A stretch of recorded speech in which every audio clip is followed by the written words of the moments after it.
We have learned from sources that there will be one Canadian who is in Wuhan at the moment who has expressed interest in leaving. He will be on that American flight, which is scheduled to leave on Tuesday, just one flight. Now, we also have heard that there are some 67 Canadians who are registered in Hubei province, which is the province around Wuhan, that no one else has expressed interest to leave at this point. So there are no other specific plans right now.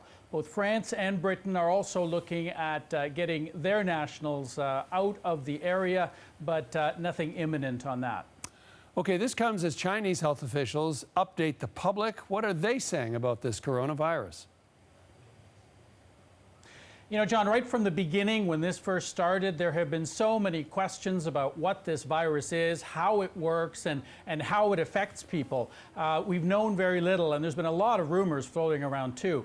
Today, the National Health Commission said that it now looks like the incubation period for this virus, a very critical thing to know, is between 1 and 14 days, which doesn't really narrow it down. It is apparently varies a great deal.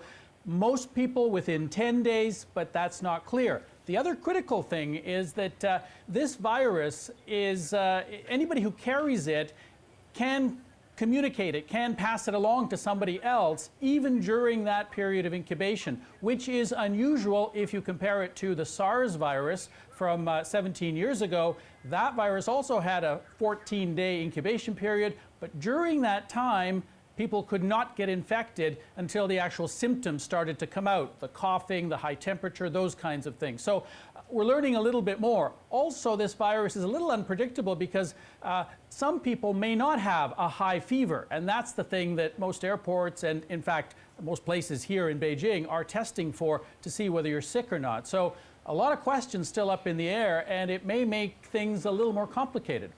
Some have used the word unprecedented to describe them, but what measures is China taking to stop the spread of the virus, Sasha?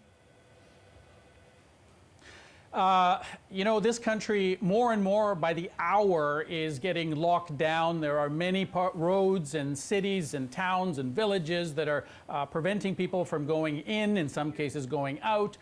Those kinds of things are very, very common.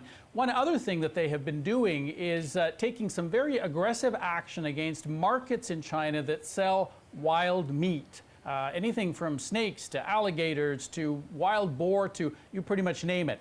This is not allowed officially, but it has been going on for a very long time. You can even order it to have it delivered to your doorstep if you like.